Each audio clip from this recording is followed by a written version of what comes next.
everybody. Just going to be doing some decaf coffee today, talking about my weekend, getting ready for the next week. All right, let's get started.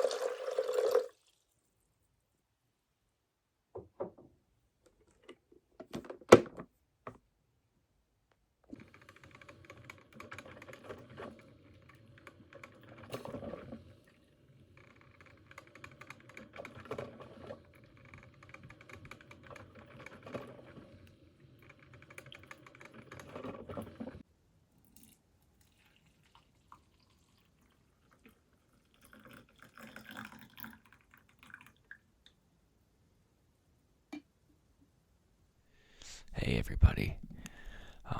So I have some decaf coffee, as I said earlier. Gonna taste test it. I put some French vanilla creamer in here.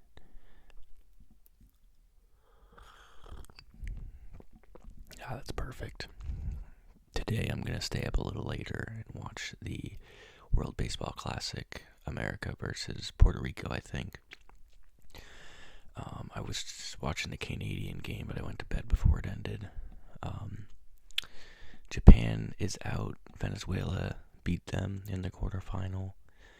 So it's going to be different than last time. Last World Baseball Classic, it was Japan versus the United States in the last game in the final. And it was Mike Trout versus Shohei Ohtani. And Shohei struck out Mike Trout. And we lost. So we don't need to worry about Japan anymore. It still will be tough with the Dominican Republic and Venezuela still in, though. But the reason that baseball's on my mind is I'm starting my baseball practice tomorrow, 3:15 to 5. We have a roster of 14 kids. I have 2 assistant coaches who are volunteering, but the plan next year is actually pay them, which is awesome for them. And we're starting our first practice tomorrow. I'm the head coach, so I planned out all the practices for this week. We have practice on Monday, Wednesday, and Friday. Tomorrow we're going to do some fielding drills and some hitting drills. Surprise, surprise.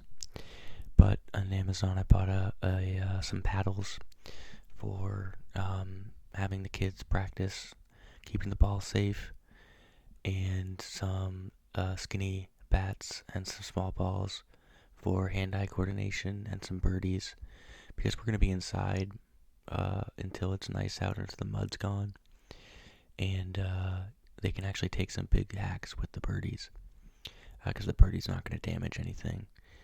So we're going to do batting practice with badminton birdies, which should be fun.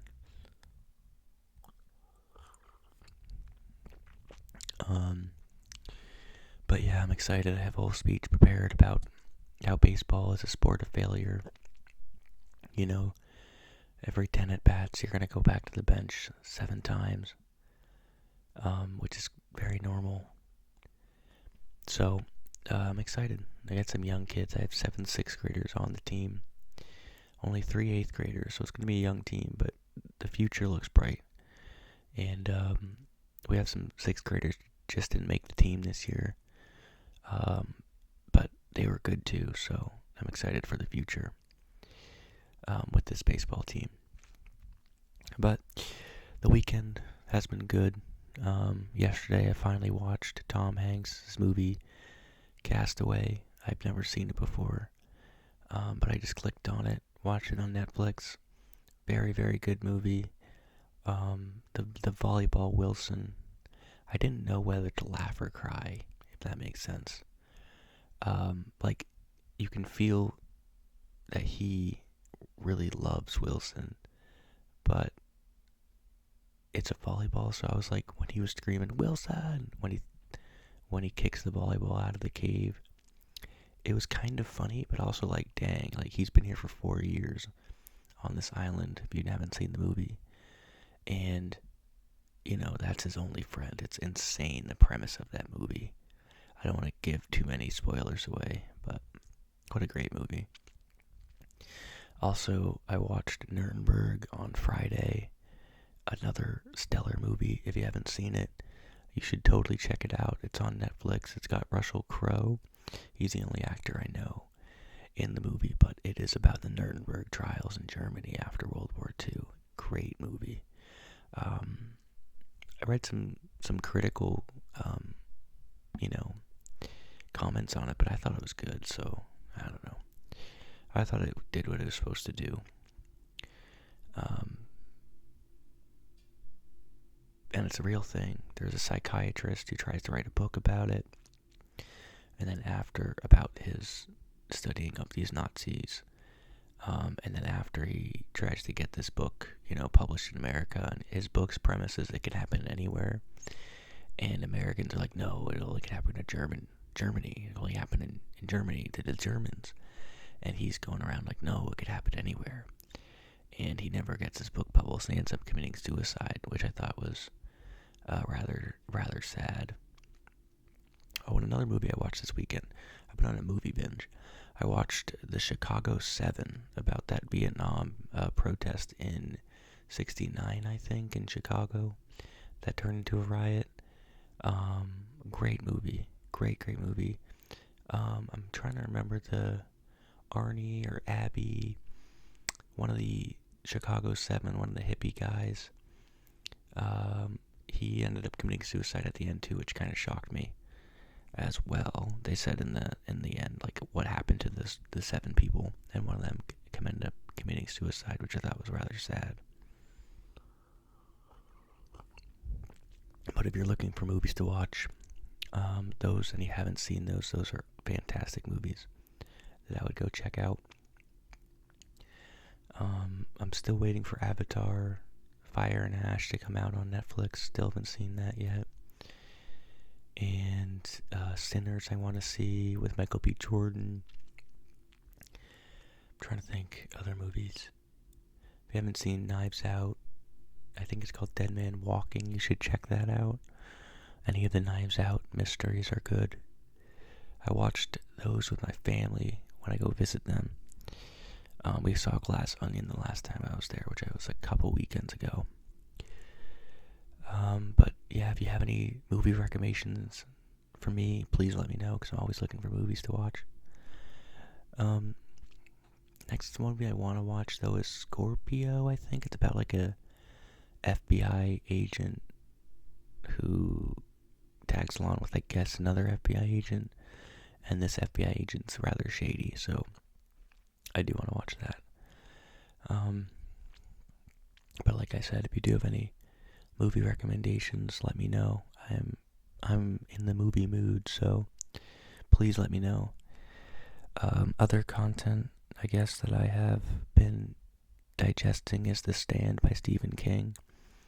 I read about 4 chapters today. I'm about 350 pages into this massive book. It's actually right behind me. I don't know if you can see it, but that blue book next to the rose there. The Stand, great book. It is, you read through it so fast. The beginning is kind of slow, because they had to get the story started. But once the plague starts, oh my god, it's insane, because it's so real. It's like, yeah, that actually would happen. Or yeah, I never really thought of that. That totally would happen. So it's really, really, really, really good to read. I like Stephen King as a writer. I've read Pet Sematary and 11/22/63, and both were good. 11/22/63 was phenomenal. It was another big book, but it got my eye because it was a historical fiction book, and I'm a social studies teacher, so when I read that it was about the assassination of Kennedy, I was like, I'm in, and trying to save him. But the ending is so weird. I don't want to give you the ending away, but the ending is not what you'd expect. And it almost like the story's a love story at its core. It's not, it has historical fiction throughout it, but at its core, it is a love story. Great book, though. There's a TV show about it, too. And there's also a TV show about The Stand, which I'm going to go check out once I finish the Stand book as well.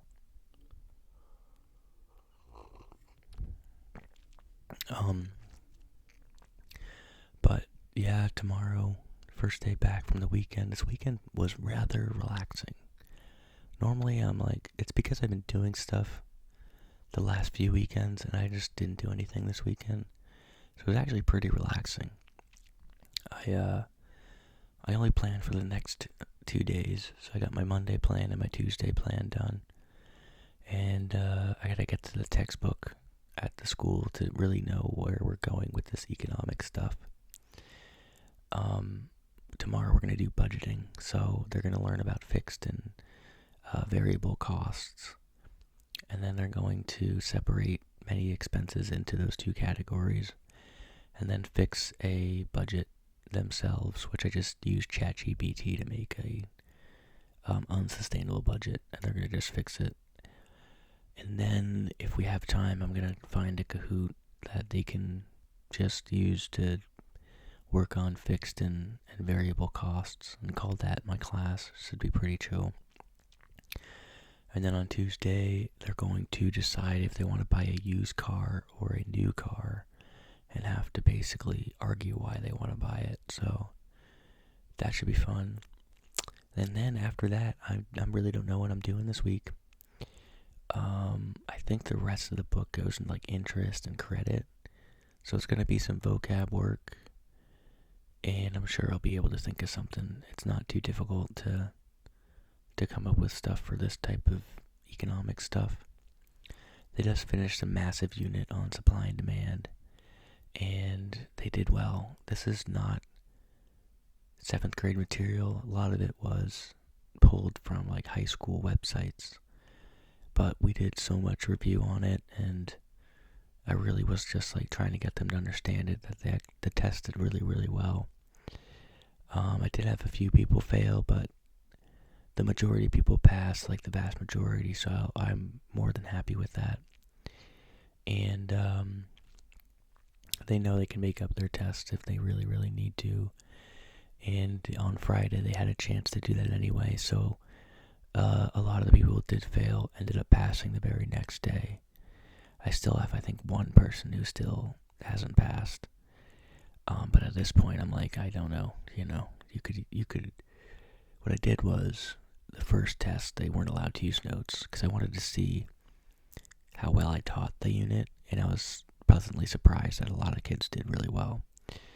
And then the second day, they had 25 minutes to not fix problems, but I gave them a new test, and they had to basically make up wrong answers. So they had let's say they had 5 questions on changes in supply and demand. Well, if they got 2 questions wrong on that section, they had to get 2 right on this new test to make up that error. And I think after that, only one person still isn't passed. And at that point, I'm like, I'm sorry, I don't know what else to do. You're going to have to figure it out on your own, I guess, because, you could use notes, and then you could have studied. And this person really wasn't paying attention to, I think we had 3 review days on this stuff. 1 was worksheet day. 2 were like games, and I don't think they paid attention to any of it. So I was like, alright, yeah, I can't do much of anything else. So just gonna move forward and get back onto track with the budgeting and hope that they do better then.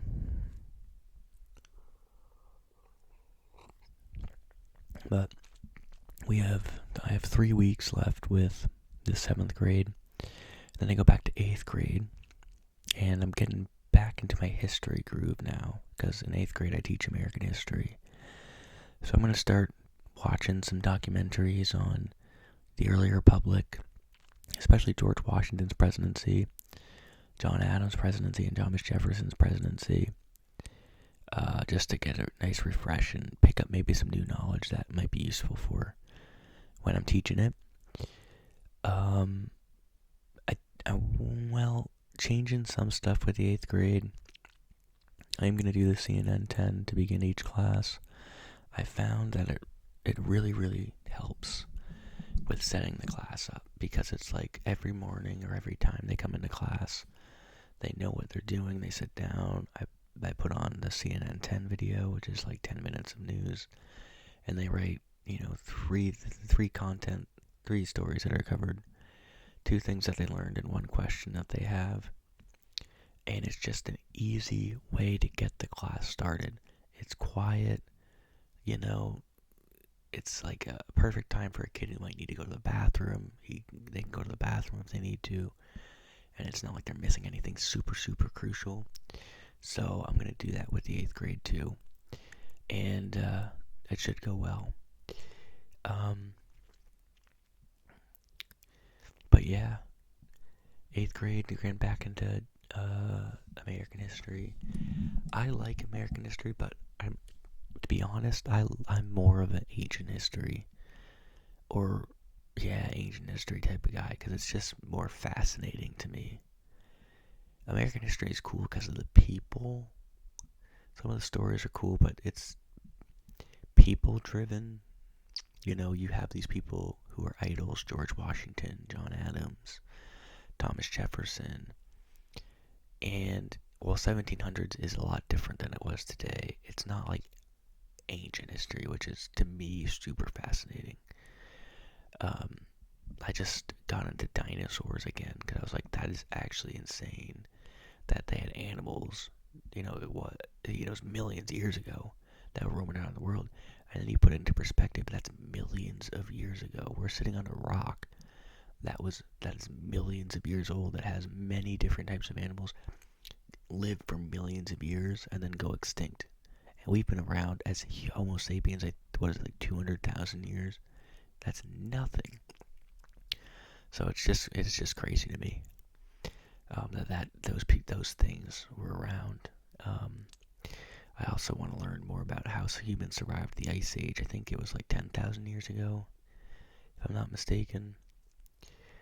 But yeah, I'm just on this weird tangent of history where it has nothing to do with what I'm teaching, but I just find it interesting. But I am gonna have to rotate a little bit to get back to American history, because that is what my job is to teach. So try to find the interest in that and bring it out for the students. And just have a good time with it. It's the 8th grade, 4th quarter, so some of them are not going to be, they're going to be done pretty much. So we'll have to work out that, but just have a good time, and kids usually will have a good time as well.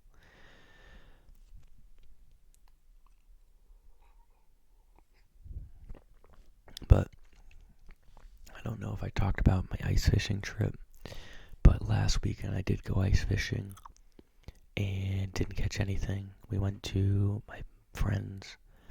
Mike's friend's house, and we set up like 10 traps, didn't catch anything. It was a good time. We spent like 4 or 5 hours down on the ice.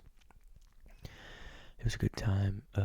Drove like 2 hours back, but I stayed at my parents' house, which is about an hour from the ice, or the river or lake, and was able to drive up, get there around 9:30, and then just drive the 2 hours back to get here, I think around like 4 or 5, if I remember. But that's what I've been saying. This weekend felt longer, and it's more relaxing because I just kind of stayed put, watched a bunch of movies, and just had a good time.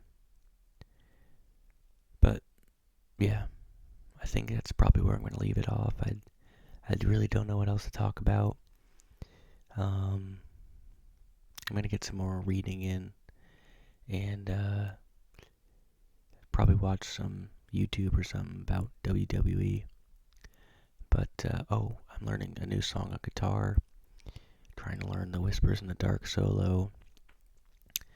And I want to shout out Teddy Talks ASMR.